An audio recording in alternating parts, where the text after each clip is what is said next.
Okay, everybody, me and the boys have been searching YouTube and trying to find a way to adjust the temperature of our Tuscany shower valve. We just put this in and we've noticed that the water it's warm, but it's not overly hot. Some of the kids really like to scald the skin right off of them, I guess, and everybody's complaining they want it a little bit warmer. So I searched YouTube and it was very hard to find anything about Tuscany. I don't know what it is about the Menard's Tuscany brand, but you can't buy anything unless you buy the entire fixture itself. So we had a broken handle on the old one, so we had to put this new one in, and it really wasn't that bad. So the first thing you want to do is go ahead and just take these long screws out here that hold the escutcheon plate on. And this escutcheon plate can only go on one way because it's labeled for the hot and the cold. So you want to make sure that your hot and cold labels stay in the right orientation once you put it back together. So kind of make a note on where everything is. You can mark it if you want, so you know where the top dead center is, or if you want to help you in any way. So let's take these out here quick. Nothing we can do with it for now, but we can just take these loose. Just get them loose. Let's get them loose for now, and then we'll come back to that in a second. Okay, those are both loose. And you're just using a standard Phillips head screwdriver. And then what you want to do is make sure you bring your little Allen wrench.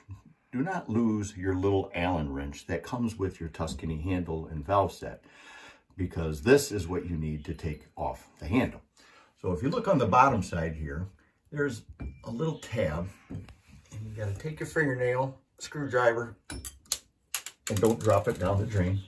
Just a little cap right there that shows you, just keeps everything nice and clean and out of there. Then you take your Allen wrench, jam it up in there, and you'll feel a small Allen screw. You just loosen it up, just a couple turns, and the handle falls right out. And there, if you look inside, you can see the little Allen nut that's inside there, and as you stick your Allen head or your Allen screwdriver in there, as you can see, it tightens and loosens it. So that's what's in there. Make sure you don't lose any of those parts right there, because you will be needing them later.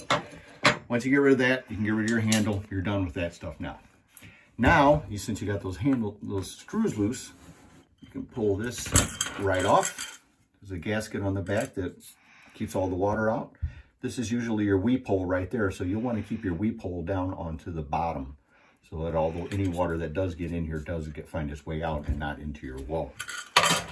Once you get that done, inside here, if you take a peek, first go ahead and take this little bushing, this little cap off, so it exposes your cartridge and this little nut that holds your cartridge in. Now, if you peek inside the wall here, there's two screws, one on either side. One's your hot and one's your cold. These are your shutoff valves. You don't have to necessarily shut off the water to the entire house if you're going to be doing this, which is nice because it saves me a trip from going all the way into the basement, and I don't like spiders. So once you got both those tight, that shuts off your water to your valve, because if you don't and you take off this nut, you're going to get a bath. So go ahead and then take your channel locks and just give that a little twist. It shouldn't be on there too tight. Don't put it back on too tight. You don't need any tape or anything. You just need that. Set that aside, and now your cartridge should slide right out. There's a little bit of water. Okay, now you got your cartridge out. You notice there's a hot side on the cartridge, printed right onto the cartridge. And also there's an up and an up. Both of them are up. You want to take whatever side's up, because a lot of households will put the hot water on the right. A lot of households will put hot water on the left. Some plumbers do it. Some people don't know exactly what they're doing. But if you have the hot on your right and your hot on your right, then you want to put the hot indicator on the right-hand side with the up indicator up. So hot on that side. If your hot's on this side, turn it 180 degrees and put it back in. There's two tabs on the back of your cartridge. These tabs will fit right into the hole. If we could peek in there, if we could peek inside here, you can see inside the hole there are some holes on the top and the bottom. And here's your hot intake and there's your cold intake. So we have two little holes up here that line up with the holes on your cartridge.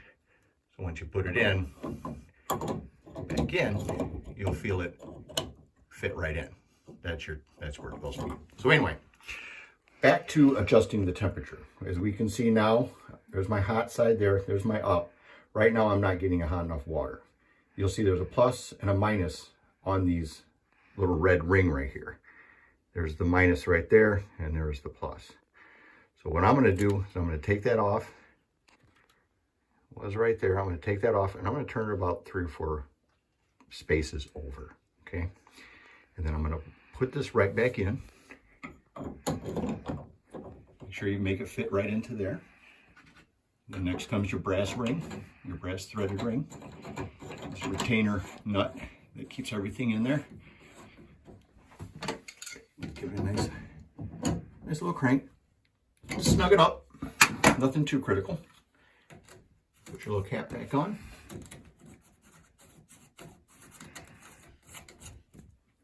You can turn on both your waters now. Turn them out until they stop. Don't worry about the nut coming out and getting a bath. But the nut will stop right there, and give it a little bit of crank in. Maybe like a 1/8 of a crank back. I don't like opening it all the way. Sometimes it seems like they get stuck in that position. So I always like to open it up all the way. Once it reaches full open, turn it back just a little bit, maybe a 1/4 turn. Okay. Then the fun part is grabbing your escutcheon plate. We hop in here and lining everything up. Now you'll see a C down here at the very bottom. That doesn't mean that's your cold and there's your hot. So what you want to do is you keep your cold and your Tuscany label, everything down and slide it in. Take your screws, and you'll feel 2 little tabs that are on the inside there. And these tabs have threads on them. This is a little tricky sometimes, and sometimes very frustrating.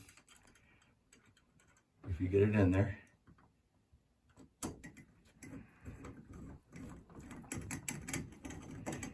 Yay, it's threading in, so that means it found it. Don't tighten it all the way, just snug it. Then come down to your second screw and do the same thing. You'll feel in there, just bring it in straight.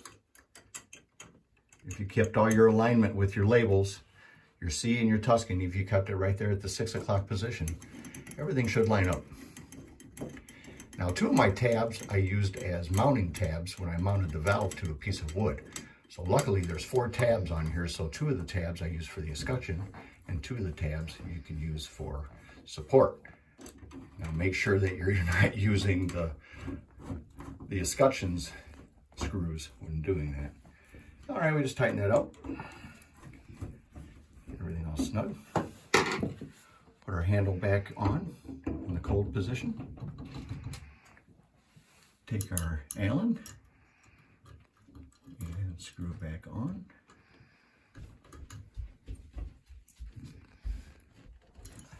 So now our handle's not coming off. Take your little plastic cap, pop it back in, and you can turn it on. And you're ready to go. We don't have any leaks around our valve. Make sure you don't have any leaks around there. And then test your water to make sure it's not too hot. If it's too hot, go ahead and take it back apart again and adjust it a little bit more on the opposite, back towards the other way you originally had it. But otherwise, that should do it. I hope this helps, and have a great day.